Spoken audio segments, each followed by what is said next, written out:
And he has put everybody on notice, including Nigerians, that they better begin to learn to go back home and get themselves busy. So he's an activist.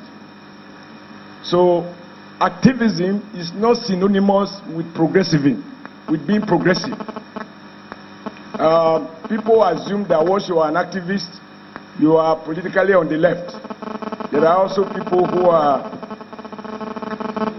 This thing wasn't making noise when the chairman was speaking.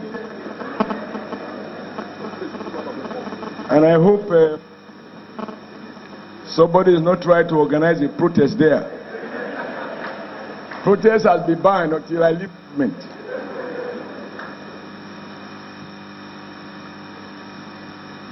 Then there is this thing about idealism versus reality. Again, for me, this is not as straightforward and simple as it is assumed.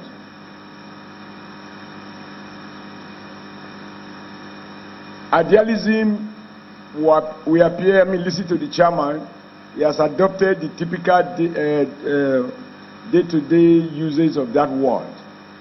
An idealist is somebody who wants a perfect society, like the economists will say, where all other things are equal, where there are no imperfections. And idealism is not realizable. And then we talk about reality, the tension between idealism and reality. And listening to the chairman, I think he has even used me as an example. That once you can't pay certain level of wages, which might be what you might categorize as the idealist levels of compensation, what you actually get paid is the reality of what is possible. But I believe that if any one of us was never idealistic at young age, at old age, you are much more likely to end up as a fascist. I believe we should all be idealistic, and we should not dismiss the possibility of having an ideal society. A society that provides equal opportunity for every citizen. If idealism means that everybody ought to have a right to 3 square meals a day with all the nutrients, realist can also be a very good and a very dangerous concept. Particularly the way, where we find ourselves today. People will typically say, you know, let us be realistic.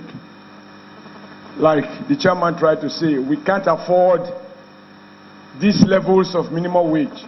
The country cannot afford minimum wage for everyone. That is the issue that he spoke to when he was governor. But let me say that that is not idealism. The reality is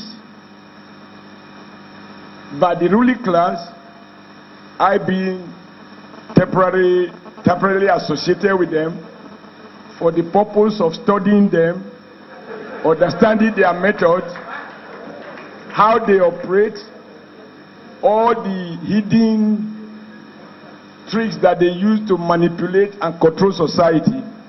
So that as soon as I leave them, I will display this. I will be described as, we have lawyers here.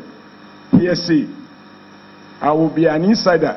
The way in those days when the Nigerian police was more efficient, I'm told that sometimes an officer will go into a room with criminals and pretend to be an armed robber so that he can hear the conversation and confessions in the cell, and then come out as a witness to prosecute the real criminals in that cell. So when I'm out,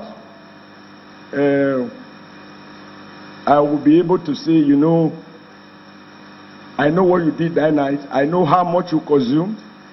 I shared with you, and I know the price. Even as you went out to say that it was not realistic to get every person in Cross River to feed exactly the same way as you did. So there is no contradiction in it. It's about style, it's about strategies. But let me say that, when we say these things, they don't appear so obvious. What I question, which I don't accept even now as a governor, is that you cannot, on the one hand, have a centralized system of compensation for state executives, from governors to commissioners to councillors to local government chairmen. Their pay is centrally determined, and the economy can afford that. That what the Lagos State governor receives is what Edo State governor is receiving, and that is what my brother used to receive. And if you were smart to pass it into pension, that is what you are still receiving. I mean the Governor Aliu of Niger State. So if we have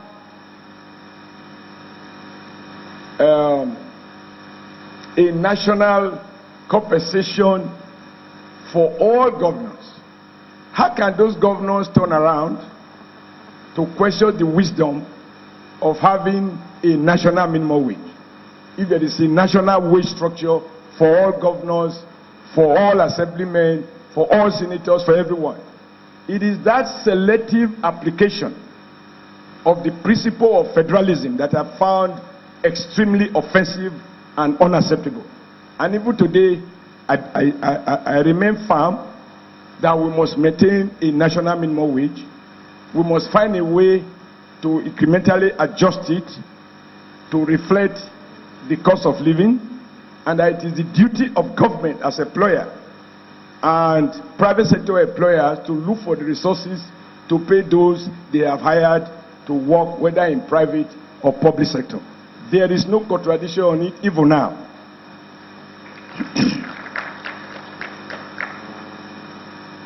But I thought before I go further, and of society, depending on the level at which they engage. Then you have intellectuals who will deliver very radical, reinterpret the conventional literature in a more radical way, and problematize what seems to be simple concept, and encourage all of us to be more analytical in the way that we perceive certain policies and statements. And once they finish doing that, they go home and they rest. You also have legal activists who will constantly remind us about the huge gap often between justice and judgment, and try to encourage everybody involved in the legal system or in the judicial process, to go beyond the ordinary meaning, the conventional interpretation of laws, to one that contain more social content. But once they finish, they might not bother to organize or mobilize or relate with anyone else, and they can do that as often as they can, and in the process they will become household names. Now the point I'm trying to make is that no one of us can change society through individual activism, because the order we change, because the order you seek to change is not the result of ignorance. So enlightening those drivers and appealing to their morality or even to their conscience, if they have, won't change anything. Because those who benefit from a particular order, they cannot be sermonized out of that order. You can only engage them, challenge them, and hopefully defeat them, defeat the order. And this is where the unions have a limitation as a collective. And perhaps it explains what my chairman probably sees as a contradiction, which for me is not.